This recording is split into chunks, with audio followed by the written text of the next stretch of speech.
आज हामी नेपालका स्थानीय तहहरू, खास गरी महानगरपालिकाको बजेटको विषयमा अलिकति गहिरिएर कुरा गर्दैछौँ। नमस्ते। यो विषय अहिले निकै चर्चामा छ किनभने कानूनले त असार 10 भित्रै बजेट ल्याउनु पर्छ भन्छ। हो नि, तर 6वटा महानगरमध्ये 5वटाले त समयमै ल्याए। ललितपुर, विराटनगर, वीरगञ्ज, पोखरा, भरतपुर।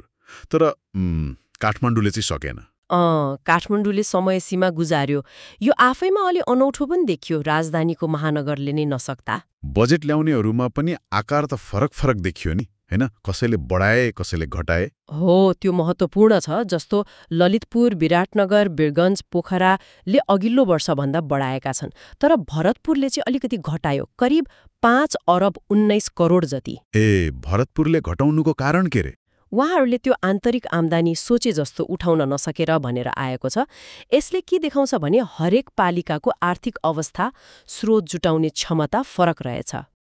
त्यो त हो। अनि प्राथमिकता पनि फरक छन् है। ललितपुरको 7 अर्ब 47 करोडमा त सम्पदा संरक्षण अनि त्यो विद्युतीय गाडीलाई कर छुट दिने कुराहरू रहेछन्। हो, ललितपुरले त्यसमा जोड दिएको छ। विराटनगरको 4.40 अर्ब र पोखराको 8.35 अर्बमा चाहिँ पूर्वाधार विकास मुख्य देखिन्छ। पोखराले त युवा उद्यमशीलता पनि भनेको छ। वीरगञ्जको पनि 3 अर्ब 22 करोड रहेछ। शिक्षा, स्वास्थ्य, कृषि, पर्यटन अनि एउटा रेलवे म्युजियम बनाउने कुरा पनि रहेछ।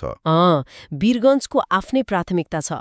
भरतपुरले बजेट अलि घटे पनि आत्मनिर्भरता, गौतम बुद्ध क्रिकेट रङ्गशाला जस्ता विषय समेटेको देखिन्छ। तर मुख्य कुरा त बजेट ल्याउन नसक्नेहरूकै भयो।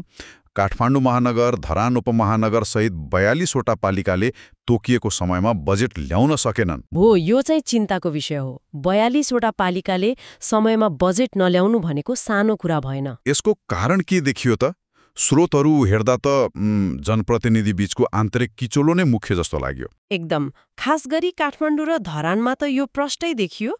काठमाडौँमा मेयर र प्रमुख प्रशासकीय अधिकृत बीच त्यो काठमाडौँ टावरको नक्सा पास गर्ने विषयमा विवाद भएर कार्यपालिका बैठक नै बस्न सकेनछ। बैठक नै नबसेपछि त बजेट आउने कुरै भएन नि। धरानमा पनि मेयर र उपमेयर बीच बजेट प्रक्रिया कसरी लाने, कार्यपालिका बैठक कसरी चलाउने भन्नेमै मतभेद देखियो। भनेपछि यी ठूला र अलि बढी स्रोत साधन भएका भनिएका पालिकामै यस्तो समन्वयको अभाव रहेछ। हो, अनि यसले अरू साना पालिकालाई पनि असर पार्ने भयो। अरू साना पालिकाहरूमा पनि यस्तै समस्या हो त? समस्या उस्तै खालको छ। जस्तो रौतहटको वृन्दावनमा अदालतको आदेशले रोकियो। यमुनामाई भन्नेमा त पालिका अध्यक्षले नै चासो नदेखाएको भन्ने आयो। बाराको जितपुर, सिमरा, निजगढमा त्यो बजेटको सिलिङमै कुरा मिलेन।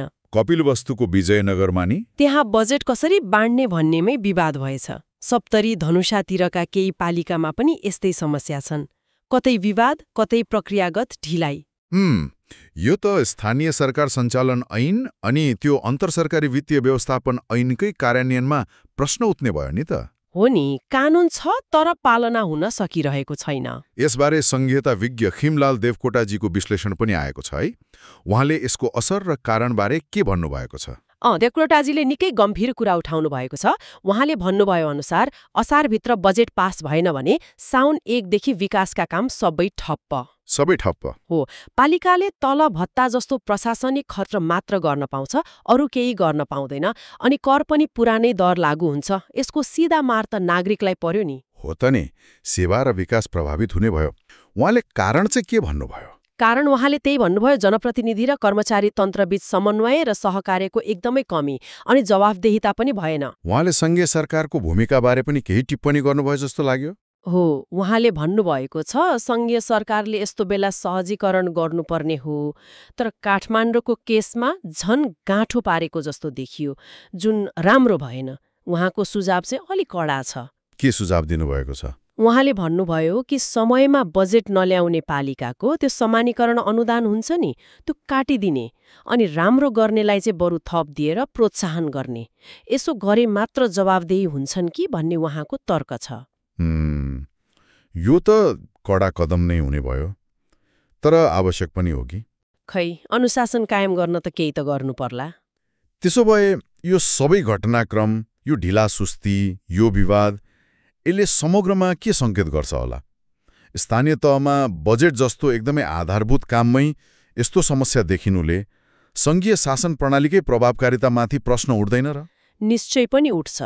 यसले स्थानीय सरकारको वित्तीय अनुशासन कति छ, योजना बनाउने समस्या कस्तो छ, अनि समग्र सुशासनप्रति उनीहरू कति प्रतिबद्ध छन् भन्ने कुरामा ठूलो प्रश्न खडा गर्छ।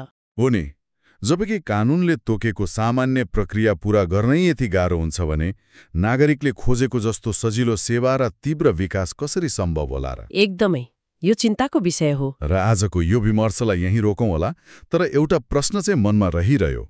स्थानीय तहमा बारम्बार देखिने यस्ता समस्याले सङ्घीयताको अभ्यास र नागरिकको विकासप्रतिको आशाबीचको खाडल झन फराकिलो बनाउँदै लगेको त छैन? यो सोच्नुपर्ने कुरा हो।